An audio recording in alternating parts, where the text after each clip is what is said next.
प्रधानमंत्री को 2 महीने के बाद ख्याल आया कि वहां पर कुकी ट्राइब्स का जेनोसाइड हो रहा है। प्रधानमंत्री इसलिए रिएक्ट करे, मजबूरन रिएक्ट करे, क्योंकि वो वीडियो पूरी दुनिया में वायरल हो चुका है कि कैसे महिलाओं को पुलिस की कस्टडी से निकालकर उनके कपड़े उतारकर उनके बाप और भाई का कत्ल करके खेत में ले जाकर एक 15 साल का लड़का 40 साल महिला का रेप करता है।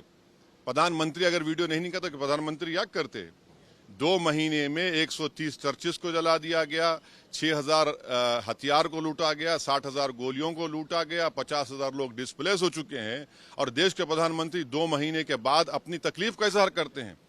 ये जेनोसाइड हो रहा है वहां पर, क्योंकि वो लोग कुकी कबीले के हैं, उनका मजहब रिलीजन है, उनको बदनाम किया जा रहा है कि पॉपी कल्टीवेटर हैं, ये म्यांमार से आए हुए हैं। सब बकवास है। उनसे इंसाफ उसी वक्त होगा जब वहां के मुख्यमंत्री को हटाया जाएगा और प्रधानमंत्री सीबीआई इंक्वायरी ऑर्डर करेंगे। और अगर ये कश्मीर में अगर कुछ हथियार लूटे जाते तो क्या करते? बीजेपी का एक विधायक खड़ा है, इंडियन आर्मी को रोकता है मिलिटेंट्स को गिरफ्तार करने से। अगर 9 साल में तो यही हो रहा है ना, मुसलमानों को, ईसाइयों को, दलितों को टारगेट किया जा रहा है। ये बीजेपी का मेजॉरिटेरियन प्रोजेक्ट का हिस्सा है पूरे देश का। क्या गिरफ्तारी हुई है 2 महीने के बाद? क्या देश के प्रधानमंत्री को नहीं मालूम था कि ये इतना घिनौना क्राइम हुआ है महिलाओं के साथ? क्या देश के प्रधानमंत्री को आप बेनिफिट ऑफ डाउट दे रहे हैं कि 40-50 हजार लोग बेघर हो गए, 130 चर्चिस को जला दिया गया? ये पूरा का पूरा इसलिए हो रहा है क्योंकि मेजॉरिटेरियन इनका प्रोजेक्ट है, उसीलिए चल रहा है पूरा ये। बिल्कुल, ये तो 9 साल में देख लीजिए कितने वाकयात हुए हैं मुसलमान, क्रिश्चियन, दलित के ऊपर। टारगेटेड वायलेंस होता है। और कौन बचाता है इनको?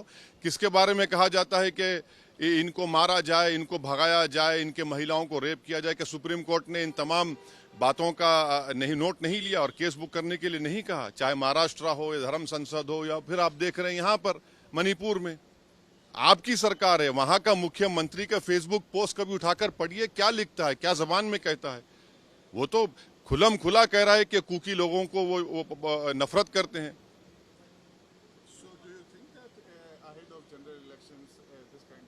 This is part of a majoritarian project of BJP, which is BJP is indulging from last 9 years. Targeted violence, discrimination, marginalization of the minority, which includes especially Muslim, Christians and Dalits, is happening.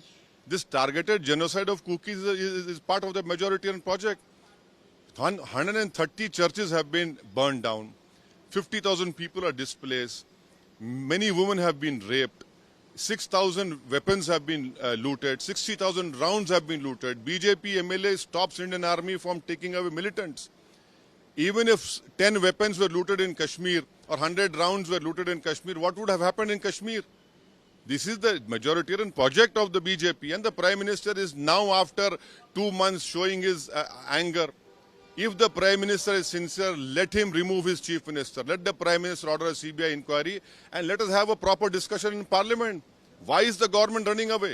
Why did it take Prime Minister 2 months to react on the genocide of Kukis in Manipur? नमस्कार, मैं हूं मानक गुप्ता। अगर आपको हमारा ये video पसंद आया हो तो इसे लाइक और शेयर जरूर करें।